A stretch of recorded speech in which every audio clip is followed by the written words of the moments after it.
ഇന്ന് നമ്മളിന്ന് ഇവിടെ ഉണ്ടാക്കാൻ പോകുന്നത് ജീര ആലുവാണ്. ഇത് തികച്ചും ഒരു നോർത്ത് ഇന്ത്യൻ ഡിഷാണ്. ഇതിന് വേണ്ടി ഇൻഗ്രീഡിയൻസ് എന്താണെന്ന് കാണിക്കാം. ഇത് കാൽ സ്പൂൺ ജീരകമാണ്. ചെറുതായിട്ട് കൊത്തിയരിഞ്ഞ് ഇഞ്ചി ശകലമുണ്ട്. ഒരു 2 അല്ലി വെളുത്തുള്ളിയാണ്. പിന്നെ കായപ്പൊടി,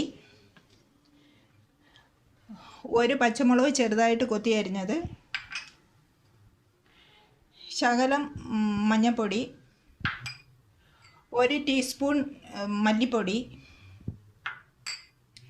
1/2 ടീസ്പൂൺ മുളക് പൊടി, അര teaspoon amchur powder. Amchur powder എന്ന് വെച്ചാൽ മാങ്ങ പൊടിച്ച പൗഡറാണിത്. 2 ടീസ്പൂൺ മല്ലിയില ചെറുതായിട്ട് അരിഞ്ഞത്, ആവശ്യാനുസരണം ഉപ്പ്. പിന്നെ ലാസ്റ്റ് നമുക്ക് ഇടേണ്ട വഴിക്ക് ഞാനൊരു ശകലം ജീരകവും ഒരു മുളകും എടുത്ത് ചെറുതായിട്ട് പൊടിച്ച് വെച്ചിട്ടുണ്ട്. അതൊന്ന് ലാസ്റ്റ് ഇതിൻ്റെ മുകളിലിടാനായിട്ടാണ്. ആദ്യമായിട്ട് നമ്മളിവിടെ ചെയ്യാൻ പോകുന്നത്, ഇത് ഗ്യാസ് ഓൺ ചെയ്തിട്ട് ഇതിലോട്ട് 3 ടേബിൾ സ്പൂൺ എണ്ണ ഒഴിക്കണമേ.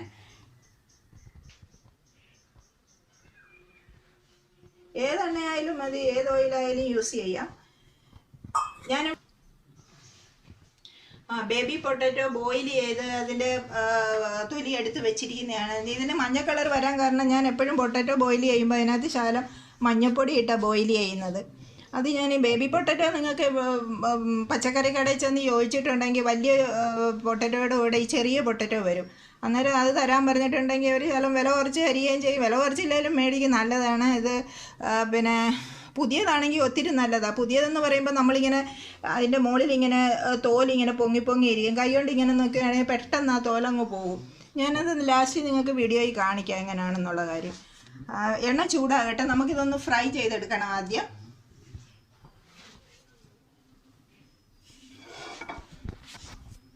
ഫ്രൈ ചെയ്യാന്ന് പറഞ്ഞിട്ടുണ്ടെങ്കിൽ അതിൻ്റെ മുകളിൽ അത് കാണാനൊരു ഭംഗിയുണ്ട്, അതിനു വേണ്ടിയല്ല, അതൊന്നുമല്ല. ഇത് നല്ലപോലെ ഒരു വിസിലടിച്ച് ഇത് ബോയിൽ ചെയ്തതാ.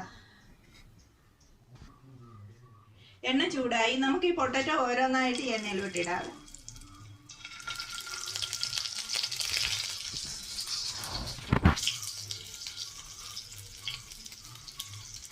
ഗ്യാസ് സിമ്മി വെച്ച് വേണം ഇടാൻ, അല്ലെങ്കിൽ ഇതിനകത്ത് ചെറിയ ജലാംശം ഉള്ളത് കൊണ്ട് പൊട്ടിത്തെറിക്കാൻ സാധ്യതയുണ്ട്. അതുകൊണ്ട് ഇത് സിമ്മി വെച്ചിട്ട് വേണം ആദ്യം ഇടാൻ.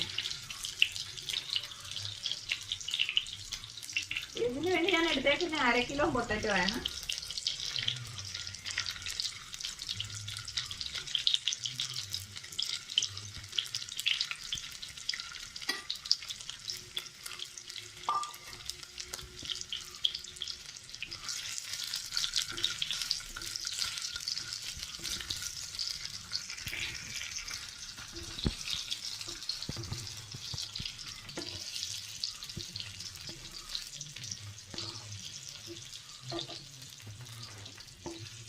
ഓക്കെ,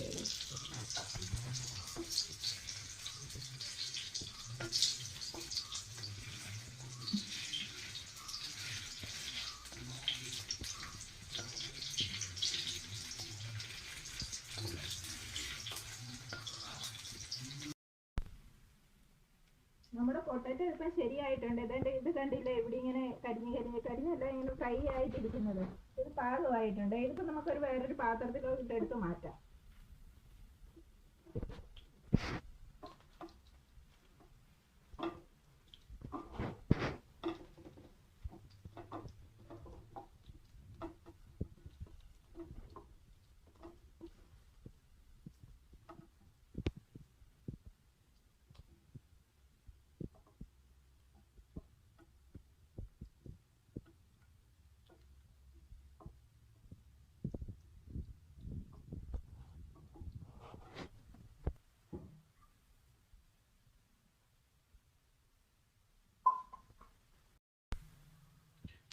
ഇത് കുറച്ചെണ്ണയും കൂടെ കുറച്ചെണ്ണയെന്ന് വെച്ചിട്ടുണ്ടെങ്കിൽ 1 ടേബിൾ സ്പൂൺ എണ്ണയും കൂടെ ഇതിനകത്തിൽ ഒഴിക്കുന്നുണ്ട്.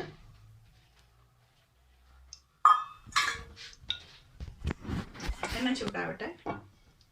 ചൂടായിരുന്ന പാത്രം, അതുകൊണ്ട് ചൂടായി. ഇനി ആദ്യമായിട്ട് നമുക്ക് ഇടേണ്ടത് ഇതിനകത്ത് ജീരകമാണ്. ജീരകം എന്ന് പറഞ്ഞിട്ടുണ്ടെങ്കിൽ ഒരു 1/4 ടീസ്പൂണ് ജീരകം ഞാൻ എടുത്തിട്ടുണ്ട്. അതിട്ടു. ഇഞ്ചി ചെറുതായിട്ട് കൊത്തി അരിഞ്ഞ് വെച്ചിരിക്കുന്നത് അതിട്ടിട്ടുണ്ട്.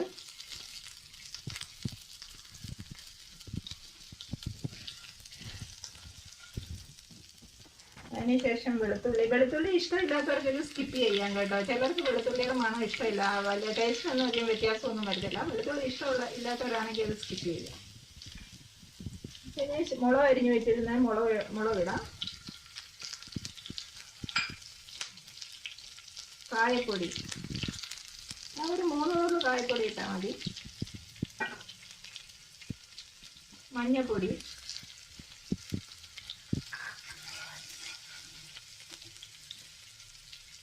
മല്ലിപ്പൊടി, ഇതെല്ലാം ഇടുമ്പോൾ സിമ്മിലായിരിക്കണം. സിമ്മിൽ ഇട്ടോണ്ടേ ആവുള്ളൂ, അല്ലെങ്കിൽ ഇത് കരിഞ്ഞു പോകും. ഇനി മുളക് പൊടി ഇട്ടതിന് ശേഷം പെട്ടെന്ന് തന്നെ നമ്മൾ ആലു ഇട്ടണം.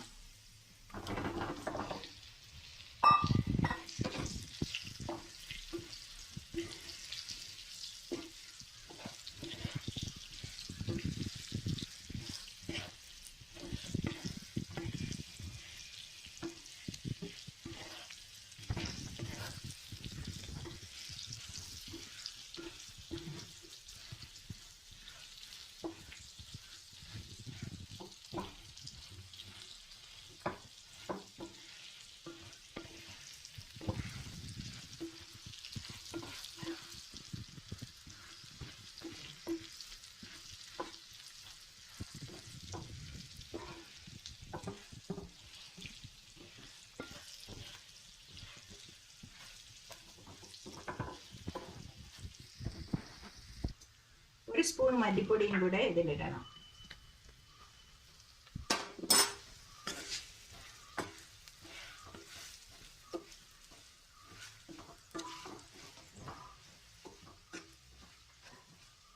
ഇനി ഇടേണ്ടത് ആംചൂർ പൗഡർ എന്ന് പറയും. ഇതിന് ഡ്രൈ മാങ്കോയുടെ പൗഡർ കിട്ടും മാർക്കറ്റിൽ.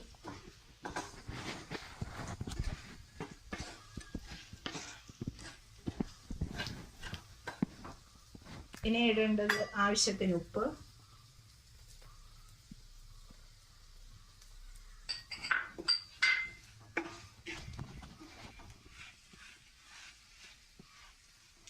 ഇനി നമ്മൾ നേരത്തെ ചതച്ച് നല്ലപോലെ പൊടിഞ്ഞിട്ടില്ല, ചതക്കുന്ന പരുവാണ്. ആ മുളകും ജീരകത്തിൻ്റെ കൂടെ ലാസ്റ്റ് ടച്ച് കൊടുക്കും.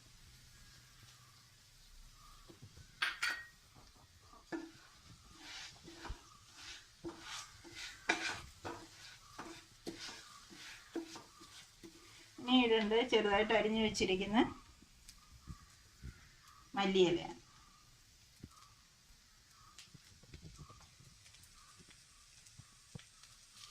നമ്മുടെ ജീര ആലു റെഡി ആയിട്ടുണ്ട്. ഫ്രണ്ട്സ്, നിങ്ങൾക്ക് ഇഷ്ടപ്പെട്ടിട്ടുണ്ടെങ്കിൽ ലൈക്ക് ചെയ്യാൻ മറക്കരുത്, സബ്സ്ക്രൈബ് ചെയ്യണം, നിങ്ങൾ ഷെയർ ചെയ്യണം. വേറൊരു റെസിപ്പിയായിട്ട് വീണ്ടും കാണാം.